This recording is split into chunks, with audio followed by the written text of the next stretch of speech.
And welcome back.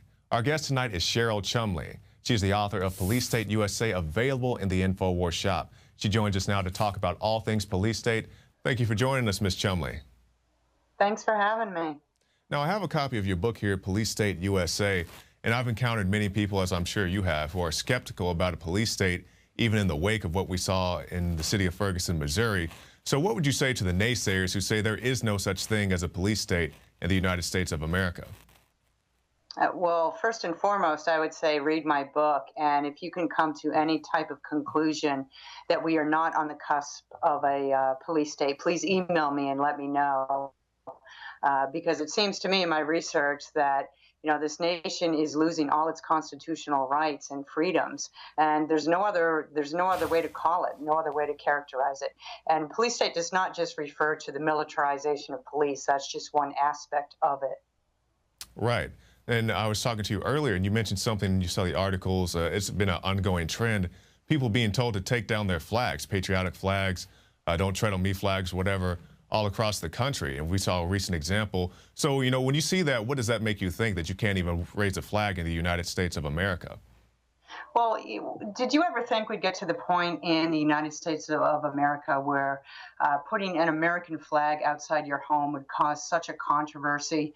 The case you're referring to was a woman who's flown her flag, her U.S. flag, for 36 years outside her home. All of a sudden now her rental company says that she has to take it down because of fairness issues. If you fly an American flag, the company, worries that other people from other nationalities will want to fly their flags also. So, it's just constant barrage of government regulation, a mindset coming even in the private sector now to clamp down on individual freedoms.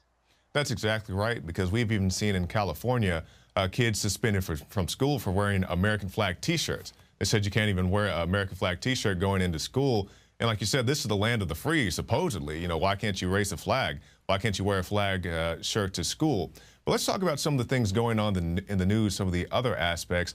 I know you put out a few articles this week, and one of the things that I caught my attention was feds tout school lunches as national security issue. What exactly is that about? That's where the USDA wants to put such importance on Michelle Obama's campaign to tell parents how to feed their children in the school system, that they want to make it a national security issue. What their logic is if kids are obese in this country, they will not be able to perform well in the military. They'll grow up and they won't be fit enough to serve this nation. Mm-hmm. So they're calling that a national security issue, but that's way over the top, and it's not really the government's right to tell people how to eat anyhow. Yeah, that's exactly right, because we've seen in the city of Chicago, I did one of my earlier reports here at InfoWars, was talking about exactly the issue you talked about, how they want to regulate what the kids are eating. Meanwhile, they did an expose on one of the schools there, the local CBS affiliate, and found out that the kids were actually eating rat droppings because the school cafeteria was not up to snuff.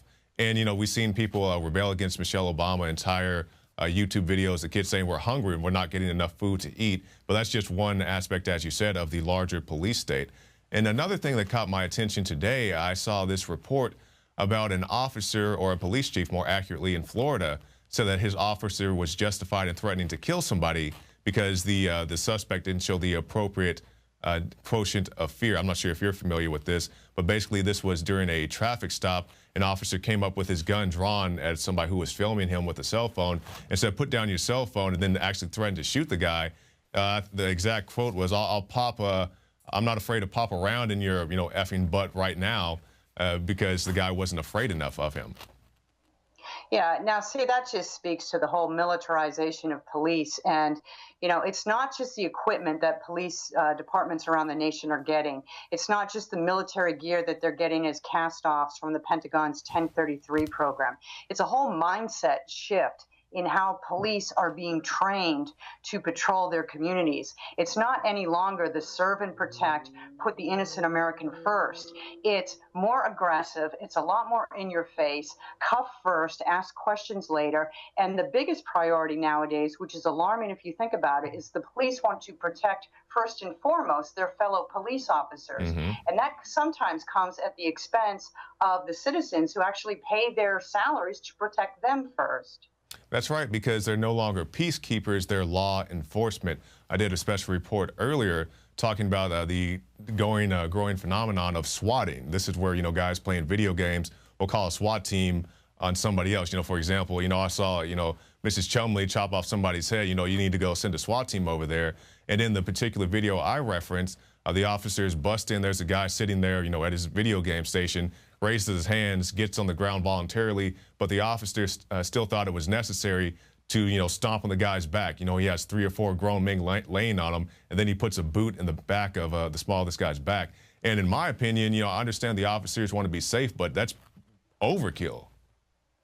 Well, that's definitely the problem. And, when you have this type of equipment at your disposal as a police officer, and when you're trained in more a military mindset than, a civilian serve and protect, you don't start out at a level of response that's low key. You don't start out at level 1 and progress slowly until you're forced unwillingly to hit level 10. You just jump right in the gun and you'll whip out, level 8, level 9 response. And, that's how Americans, innocent Americans, their constitutional rights are getting trounced. Referencing the situation in Ferguson, Missouri again, of course, we had the riots and the looting that preceded or happened after the shooting of Michael Brown. But then the police come out, and to respond to that, they come out with tear gas, which you can't use against an enemy combatant foreignly. They come out with rubber bullets.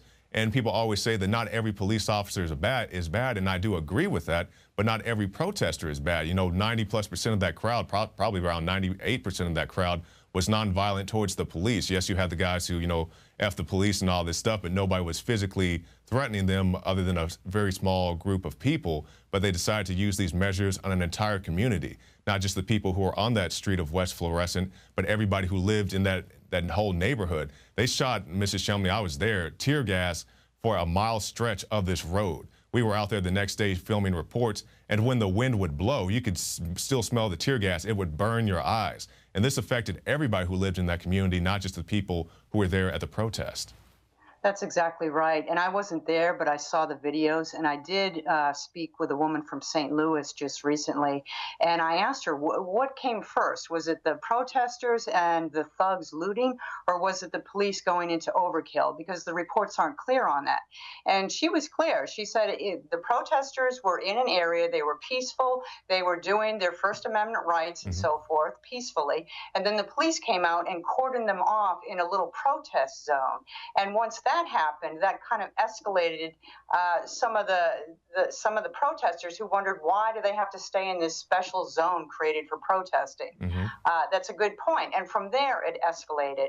So, what came out of Ferguson, the police may have been justified in defending themselves from Molotov cocktails, but I don't think they were justified in bringing out the armored vehicles with the 50 cal mounted on top, when protesters, like you said, 98% of them were just protesting peacefully.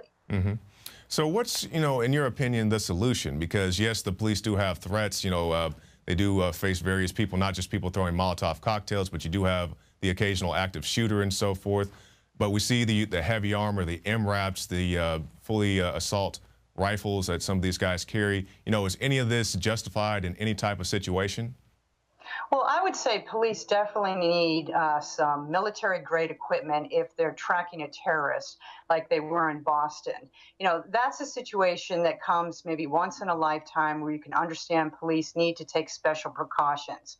Some of this equipment may be justified in a hostage situation, but certainly, and this is what angers most Americans, when you're just doing a routine police mission, when you're serving a warrant on a drug suspect, especially a drug suspect who's not actually a dealer, but just using drugs for his own personal recreational use.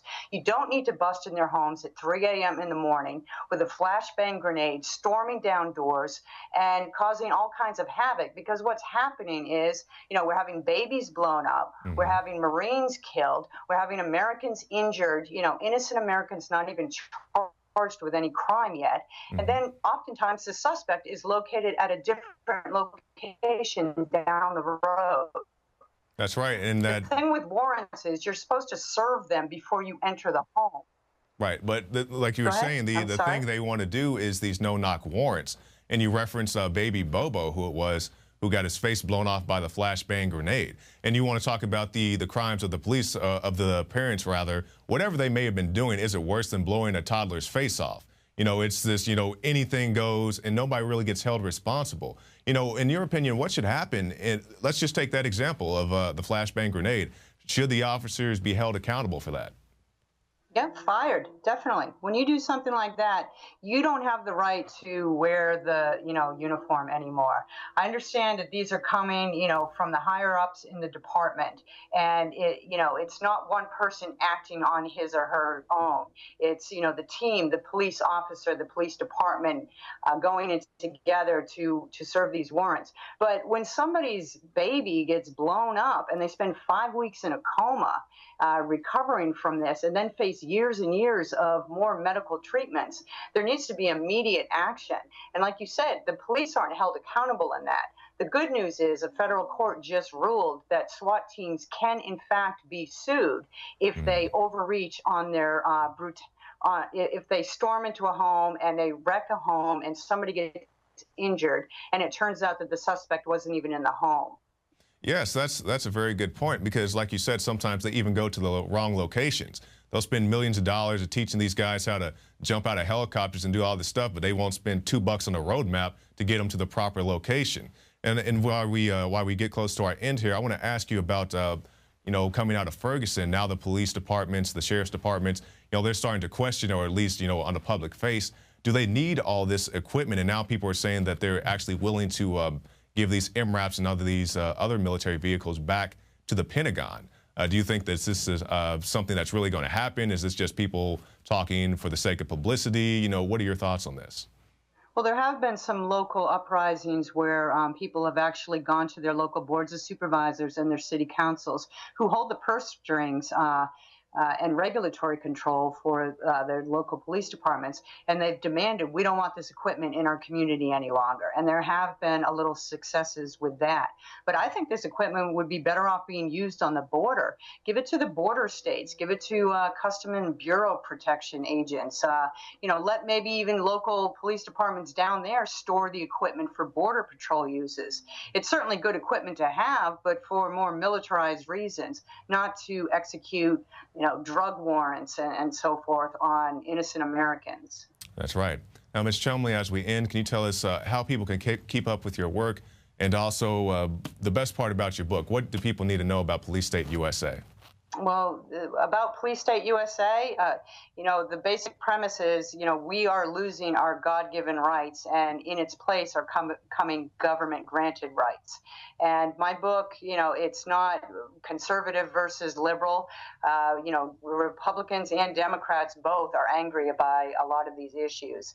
And they can find my book at Amazon, Barnes & Nobles, and WND Books. And if you want to keep up with my work, just read the Washington Times. All right, Cheryl Chumley, thank you for your time, miss. Thank you. Well, that's it for this edition of the InfoWars Nightly News, but stop by PrisonPlanet.tv and get yourself a 15-day free trial. You can get the Alex Jones Show, the Nightly News, the Special Reports, the Rants, and so much more at PrisonPlanet.tv. And be sure to join us Monday for a special Labor Day broadcast chronicling some of the most important reports that we filed this year.